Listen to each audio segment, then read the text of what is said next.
some of this in action. Now, do you guys see these aluminum foil cups? Can anyone here tell me what the charge of these aluminum foil cups would be? Haha, that was a trick question. You can't really tell just by looking at it, can you? So what we're going to do is, in order to see the charge, we're going to put it on top of our generator. And now, let's see what happens. Wow! Did you guys see what happens? Did the aluminum foil cups stay on top of the Van de Graaff generator, or did they move? Yeah, they moved. So do you think the aluminum foil cups were attracted or repelled from the generator? No. They were repelled, right? So if we know that the generator has a negative charge, and if we know that the same charges repel away from each other, what charge could we say the aluminum foil cups are? Negative. They're negative, right? Because negative and negative repel. Isn't it cool? Now, what about people? Do you think people have a charge? What charge would it be? Yeah, it'd be neutral, because we're not adding any charges to our system. So, what do you think will happen if we try to touch the generator? It would be dead. Well, it's true that you can get hurt if you touch a really strong electrical charge, but in the case of the generator, it's not really that strong. So what you could do is you could actually touch it.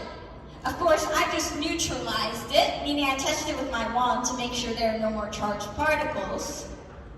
But you could actually touch it, and what will happen is that there'll kind of be like little sparks in between your hand and the generator. And this does mean that the charged particles are going to be moving through your body. Isn't that cool?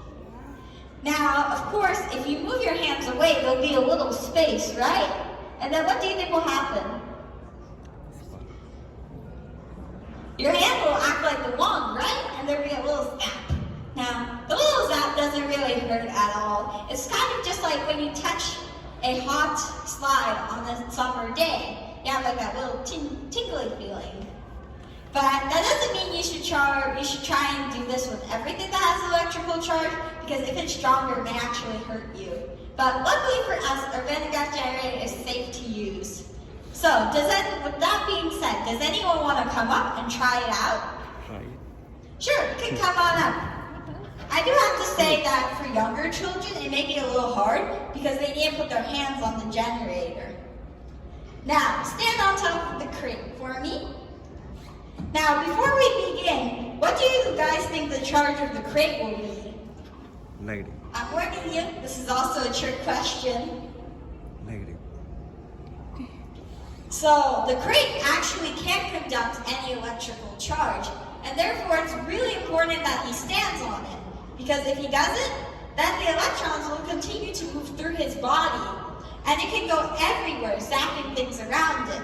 But with the crate, it stops the movement of these particles and acts kind of like an insulator, almost keeping the electricity in.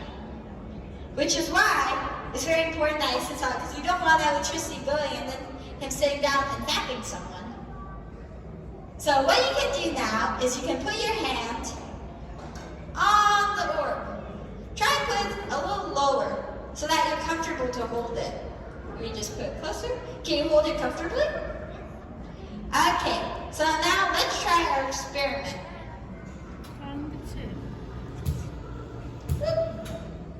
Got a little zap there, didn't you? Now let's try and neutralize it. Did it hurt at all? No, it's just a little tingle, right? So this is actually the movement of the particles moving through your body. Now, what may have happened is you may have been a little too close to the generator, causing some of the electrons to move down here. So, as you can see, was it fun?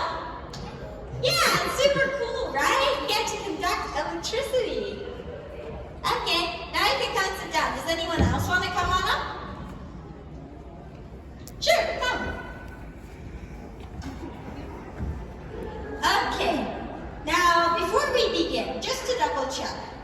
Is any of your glasses made of metal or only plastic? Okay, because if he has like some metal near his face, it may shock him a little bit. Okay, you can put it over here, right? In the area for stuff that has metal. Okay, let's start now. Okay, so first thing first, put your hand on the globe where it's most comfortable for you to hold it. Now squish it down real tight. And now, let me turn on the generator. Can you feel the electricity? Oh, that was good. Did you feel it running through your body? See, isn't that cool? And what did you notice about your hair? It kind of stood up, right? That's another really cool thing, is that when the electricity is running through your hair, it can cause it to stand up straight. Isn't it interesting? So, now is like our final break. Let's try and see the confetti. What do you think will happen to the confetti? Do you think it'll be repelled or attracted? Repel. Repel. Repel. It would repel? Well, let's see. Now we're going to have a big confetti and we'll do that.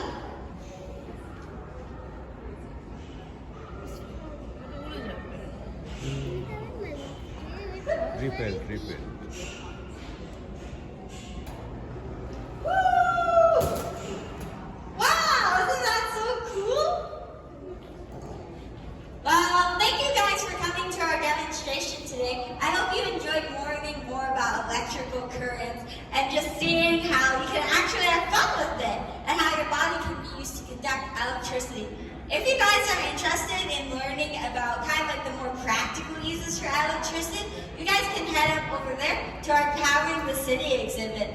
It's run by Vanessa, so it kind of talks a little bit about how you can like use electricity to power things around your house. So it's definitely very cool. And if you guys have any questions, you can stick around to learn more about the generator. Have a great day, you guys.